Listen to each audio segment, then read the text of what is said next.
우리가 오늘 배우고 전하는 구원론은 루터가 정립한 은혜 구원론입니다. 루터는 Forgiveness is God's command, 용서는 하나님의 명령이라 표현했습니다.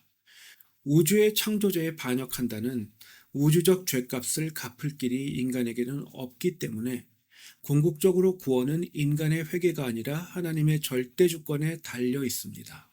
따라서 구원은 하나님께서 주권적으로 또 일방적으로 행사하시는 주권적 은혜의 열매인 것입니다. 인간의 회개는 하나님의 은혜가 또 주권이 표현되는 한 방식에 불과한 것입니다. 성경은 이에 대해 태중에 있을 때부터 하나님께서 구원받을 일을 택정하시고 예비하셨다 표현하고 있습니다.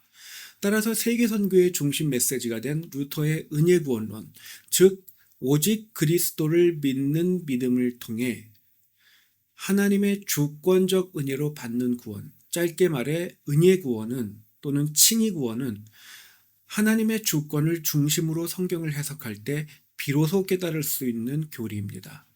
루터의 신학의 중심은 결국 하나님의 절대 주권이었던 것입니다.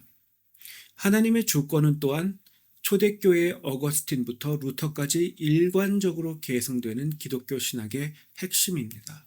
보른스 종교의회에서 루터가 스스로 선언했던 것처럼 루터는 얀 후스를 계승했고 얀 후스는 원시 종교개혁가 얀 위클리프를 계승했습니다. 그런데 얀 위클리프는 하나님의 말씀의 권위, 즉 하나님의 주권을 공고히 세우는 신학을 추구했고 그것을 관철하기 위해 원어 성경을 모든 신도들이 읽을 수 있게 하려 했습니다. 신도는 교황이 아니라 말씀의 통치를 받아야 한다는 것이죠. 따라서 얀 위클리프가 주장했던 성경 번역은 라틴 불가타 편집본의 오역을 버리고, 즉 라틴어 번역본 그것의 오역을 버리고 성경, 즉 사도들의 교훈으로 돌아가는 것을 의미했습니다. 또한 아타나시우스가 주장했던 하나님이신 동시에 인간이신, 그래서 하나님과 사람 사이의 유일한 중재자이신 그리스도에 기반해 하나님과 사람 사이의 중재자로 자처하는 교황의 권위를 부정했습니다. 요컨대 아타나시우스에서 마틴 루터에 이르는 일관된 신학적 흐름은 성경, 즉 사도들의 교훈을 계승하고 있었으며 또 향하고 있었습니다. 그리고 그 흐름의 중심에는 언제나 성경적 신본주의 세계관, 즉 하나님의 절대 주권이 있었습니다. 따라서 개혁신학의 구원론을 따르면 하나님의 주권을 거스르는 은혜나 구원은 있을 수 없습니다. 하나님의 절대 주권이 없다면 인간의 죄를 상회하는 하나님의 은혜도 또 인간의 구원도 있을 수 없습니다. 이렇게 루터의 은혜 구원론은 교회 위에 하나님의 절대 주권을 회복시키는 것, 그리고 또한 하나님의 택하신 자를 향한 선하신 뜻을 믿게 하는 것을 통해 인간의 구원을 확증했습니다. 하나님께서 선하신 뜻으로 절대 주권을 행사하실 때 하나님의 모든 강력한 권능은 그 택하신 자들을 정죄하는 힘이 아니라 그 택하신 자들을 도우시는 그러한 힘이 됩니다. 그 택하신 자들이 구원받게 하시는 그러한 힘으로 작용을 합니다. 그래서 이전에는 루터가 하나님을 증오하면서 어떻게 이렇게 죄값을 치를 수 없는 인간에게 이렇게 죄를 적나라하게 정죄하시고 또 구원을 말씀하시는가, 구원이 가능이나 한가, 가능한 것을 말씀하시는 것인가, 이렇게 하나님을 원망하고 정죄했어요, 수년 동안. 그랬다가 루터가 하나님의 선하심과 하나님의 절대 주권을 깨달은 뒤에, 성경을 읽고 하나님을 깨달은 뒤에 깨달은 것은 하나님의 선하신 뜻과 하나님의 절대 주권이 함께 작용하면 그것은 하나님께서 값없이 그리스도의 희생을 통해 택하신 자들을 위해 하나님의 모든 권능, 우주의 모든 질서가 작용한다는 점, 택하신 자들을 도와 구원받게 하기 위해 우주의 모든 힘이 작용한다는 것을 깨달았던 것입니다. 그러니까 하나님의 절대 주권을 두려워할 필요가 없어요. 이 택하신 자들은. 하나님 앞에 회개하는 자들은 하나님의 절대 주권이 하나님의 사랑에 또 다른 말임을 깨달을 수 있어야 합니다. 이를 통해 21세기의 교회가 깨달아야 하는 것이 교황무호론의 허상 외에도 또 하나 있습니다.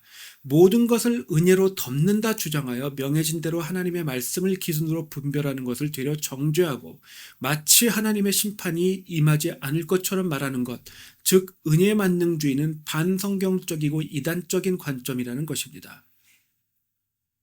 결국 심판도 주권도 하나님의 절대 주권이 드러나는 하나님의 자기 계시의 한 형태라 할 수 있습니다. 모든 인간은 심판받게 정죄되어 있되 그 중에서 택하신 자들은 하나님께서 구원해 주시는 것입니다. 그렇다면 예정론이 말하는 것처럼 구원만 확실히 예정되어 성취될 일이라 할 수 없는 것입니다. 심판 또한 구원과 마찬가지로 확실히 예정되어 성취될 일일 수밖에 없습니다. 구원과 심판 모두 하나님께서 확실히 예정하시고 적극적으로 이루어 가심을 명확히 표현한 교리는 존 칼빈의 이중 예정론, 더블 프리데스티네이션입니다. 루터의 신학은 칼빈과 같이 이중 예정을 명확히 선언하지는 않습니다.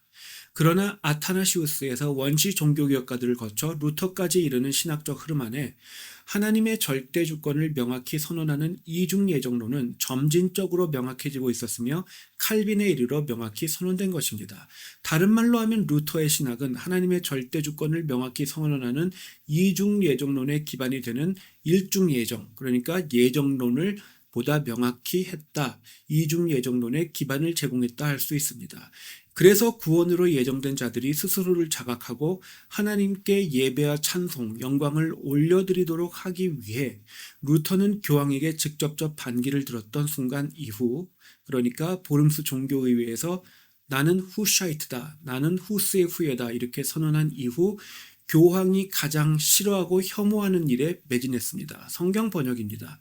루터는 원어 신약 성경을 독일 지역의 평민어로 번역했는데 훗날 자신이 행한 어떤 일보다도 이 성경이 종교개혁의 가장 강력한 원동력이 되었다 고백하고 있습니다.